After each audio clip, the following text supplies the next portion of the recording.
ಬ್ರಹ್ಮ ಸಮಾಜದ ಬಗ್ಗೆ ಈ ವಿಡಿಯೋದಲ್ಲಿ ತಿಳ್ಕೊಳ್ಳೋಣ. ನೋಡಿ, ಬ್ರಹ್ಮ ಸಮಾಜವನ್ನು ಯಾರು ಸ್ಥಾಪನೆ ಮಾಡಿದ್ರು ಅನ್ನೋದನ್ನು ನೋಡೋದಾದರೆ ರಾಜಾರಾಮ್ ಮೋಹನ್ ರಾಯರು ಬ್ರಹ್ಮ ಸಮಾಜವನ್ನು ಸ್ಥಾಪನೆಯನ್ನು ಮಾಡ್ತಾರೆ. ನೋಡಿ, ಇವರನ್ನು ಭಾರತೀಯ ನವೋದಯದ ಜನಕ ಎಂದು ಕರೆಯಲಾಗ್ತದೆ. ನೋಡಿ, ಇವರು ರಾಜಾರಾಮ್ ಮೋಹನ್ ರಾಯರವರು Sanskrit, Arabic, Persian, English, French, Greek, Latin ಭಾಷೆಗಳನ್ನು ಇವರು ತಿಳ್ಕೊಂಡಿದ್ರು.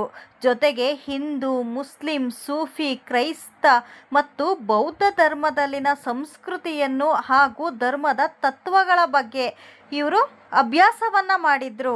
ಆಧುನಿಕ ವಿಜ್ಞಾನ ಮತ್ತು ಇಂಗ್ಲಿಷ್ ಶಿಕ್ಷಣ ಅವಶ್ಯಕ.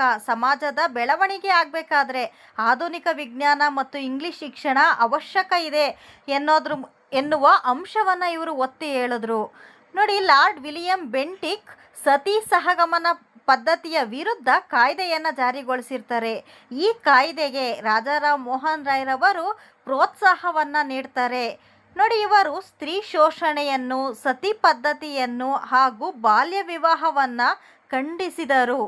ಇವರು ನೋಡಿ ಸಂವಾದ ಕೌಮುದಿ ಎಂಬ ಪತ್ರಿಕೆಯನ್ನು ಪ್ರಾರಂಭ ಮಾಡ್ತಾರೆ.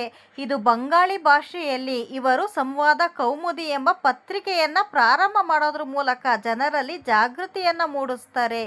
ಹಿಂದೂ ಧರ್ಮದ ಆಚಾರ ವಿಚಾರಗಳ ಸುಧಾರಣೆಯನ್ನು ಮಾಡ್ತಾರೆ. ಏಕದೇವತಾ ಆರಾಧನೆಗೆ ಇವರು ಪ್ರೋತ್ಸಾಹವನ್ನು ನೀಡ್ತಾರೆ. ವಿಗ್ರಹ ಆರಾಧನೆ, ಬಹುದೇವತಾ ಆರಾಧನೆ, ಯಜ್ಞ ಯಾಗಾದಿಗಳು, ಪುರೋಹಿತಶಾಹಿ ಇವುಗಳಿಗೆ ವಿರೋಧವನ್ನು ವ್ಯಕ್ತಪಡಿಸ್ತಾರೆ. ಈ ಎಲ್ಲ ಅಂಶಗಳು ಬ್ರಹ್ಮ ಸಮಾಜದ ಬಗ್ಗೆ ನಾವು ತಿಳ್ಕೊಂಡ್ವಿ.